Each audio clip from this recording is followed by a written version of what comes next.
Greetings, fellow man. Servus Männer. This is Red Pill Germany again. Today I want to ring the alarm bells a little bit and I want to warn you guys, especially you guys in Germany, because I think that quite possibly, like we had a wave of false refugees last autumn, we could have a wave of false rape allegations in this autumn in Germany. Now, I told you in one of my earlier videos that one of our politicians, Heiko Maas, wants to crack down on anonymous posts on the internet. And now it seems like he formed an unholy alliance with Germany's third-generation feminists. And they, of course, want to widen the definition of what is rape. And they want to make new rape legislation that makes it very hard for men to evade false accusations. So recently there has been a case that I would actually take as a prime example for why German law and German justice is still kind of okay. It's not really messed up like in the Anglosphere, it's kind of fair. And I want to explain in a minute why that is. But at the same time, this case now is used by the politicians and the feminists in order to finally get their way and push this legislation, maybe still before the summer break 2016. So let me give you guys a brief rundown of the case. So pretty much exactly 4 years ago in June 2012, a C-list celebrity from Germany with fake boobs, fake hair, fake lips, fake everything goes to a club in Berlin where she meets a wannabe C-list soccer or football player from Azerbaijan. That guy tells her that she is so beautiful and he is totally in love with her, and they go to her hotel room. There they have consensual sex. The next day she goes back to the club, drinks are for free. She is really wasted and they go back to the room again together. Now there is a friend of this guy there and they pretty much have a threesome until the early morning hours or something like that. Now these two knuckleheads are stupid enough to post a video of that threesome online, and it is going all over Pornhub. It has been taken down now, so don't even look.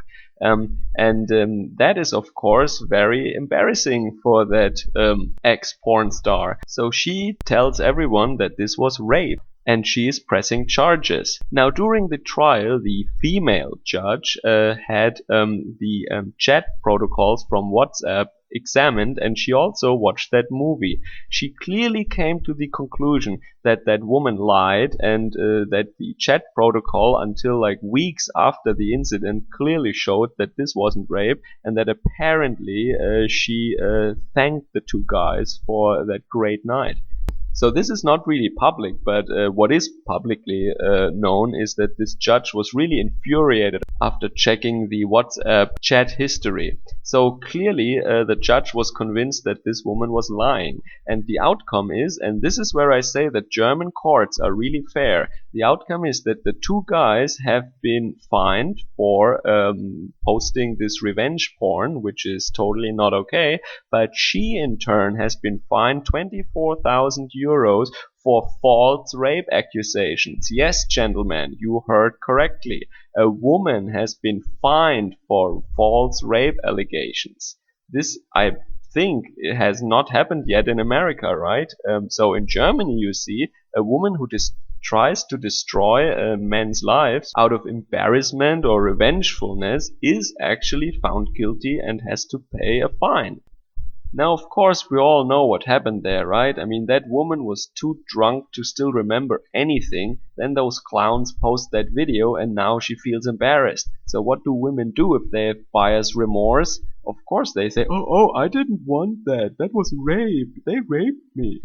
This reminds me just of some cases where the KKK lynched some black man because the woman that consensually had sex with them, when people found out about it, claimed that the black Negro raped her because she would never have had sex with a black man, right? What happened afterwards is of course predictable. All the women's magazines, the entire media, and these new feminists with their hashtags were outraged, of course, and waged a media war against this verdict. So they try to use her now as the new front figure, as the new face of the new law that they want to push. And this law is actually no means no. So it's not called yes means yes, but no means no.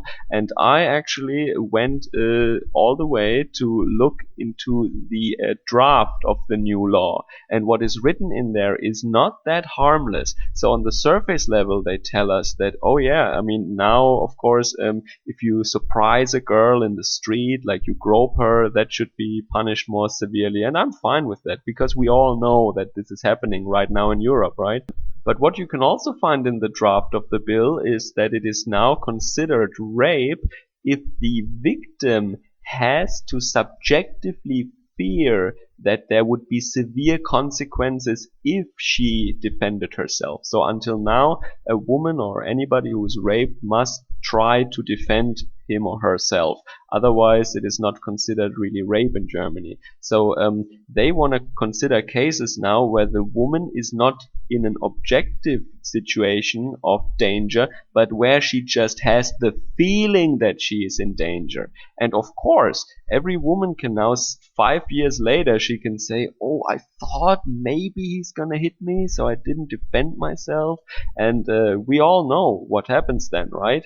And at the same time, in parallel, they are of course trying to make it a good common practice at the courts to believe a woman by default. That is for sure. And in combination now, these laws could actually mean that any woman who had ever sex with a man can just say, I felt threatened, you know, I had this vibe, I just felt threatened. And this would be considered rape according to this new law. And so now everyone is watching soccer on TV, or football, I should maybe say, because I'm in Europe, right? So no one is really paying attention to politics right now. And then when 1 month of football will be over, the Euro Cup is now, right? Then everyone will think about the vacation and the holidays and summer and party, and no one will really dig into things like the new rape legislation, right? So I think there is a real danger that these clowns will push this agenda, will push this bill before the summer break.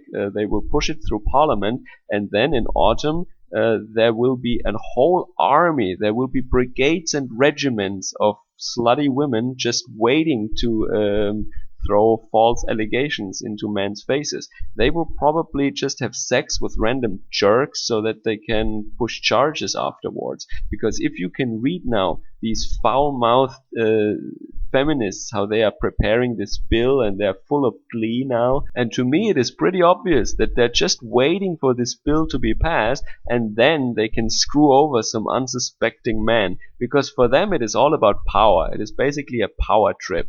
And from now on, Germans must be just as careful as people in Canada or the United States when they sleep with a woman. They give her basically all the power. Another funny side note was that this subjective situation of danger might also refer to job loss. So that means if anybody is sleeping with a subordinate now from work, or someone that they can fire, and I know this is never a good idea, but this is considered rape now, because the woman can say, well, I feared that he might fire me if I don't have sex with him, so I had to have sex with him, right? And this is considered rape. That guy will be a rapist afterwards. So this is just crazy.